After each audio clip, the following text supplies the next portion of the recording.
Shalom, shalom Kenya, shalom Kenya. Nikiwa mimi mtume Benta Nyongesa, nimeokoka, Yesu ni Bwana, kutoka hapa Ujerumani. Kwa maono ya asubuhi siku ya leo, tarehe 17 mwezi wa 6 2026, Bwana Mungu wa majeshi amepata kunipa ujumbe kuhusu wewe Kenya.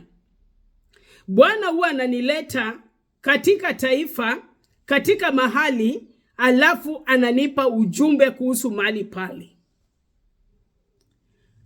Amenileta kwenye maono katika nchi ya Kenya, na akanionyesha ya kwamba giza kimefunika ikulu ya Kenya. Anga ya ikulu ya Kenya State House imefunikwa na giza.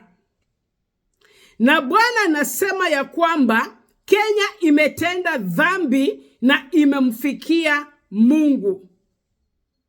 Bwana wa majeshi anaamrisha ya kwamba unless wewe Kenya utubu,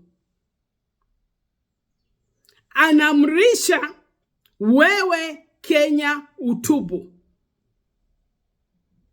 kuna kadhabu inakuja ambayo itakuwa kilio cha ajabu sana. Kilio ambacho hakitasimamishwa. Kinaweza kukaa miaka na miaka na miaka. Lakini anasema ya kwamba na wakitubu nitaondoa hiyo kilio, hiyo kadhabu. Tunaona kitabu ya Yona 3. Mungu aliambia Yona ainuke aende akatangaze toba katika mji wa Ninawi. Yona alitembea siku 3 akitangaza ya kwamba kwa siku 40 mji wa Ninawi utabomolewa, utakadhabishwa na Mungu.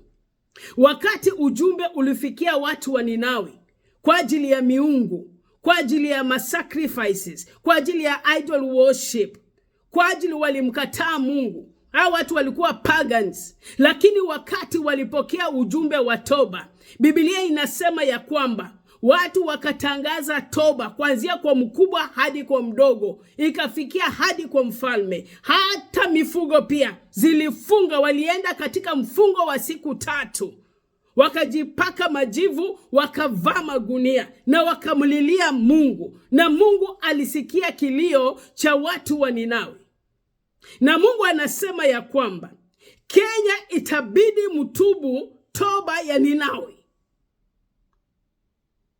Bwana anasema ya kwamba rehema yake ni kubwa sana juu ya nchi ya Kenya. Wakitubu, Mungu atasamea nchi ya Kenya. Maovu yamemfikia Mungu. Kenya, makuhani wa Kenya, wakina mama waombelezaji, wajane, wanarika, wanaume, ni saa ya toba sasa kwako wewe Kenya. Viongozi, ni saa ya toba. Hata kwa mfalme ni saa ya toba, ili Mungu apate kuponya Kenya na kuondoa hiyo kadhabu. Na Bwana abariki Kenya, amani Kenya, amani Kenya, damu isije kamwagika. Bwana turehemu. Shalom.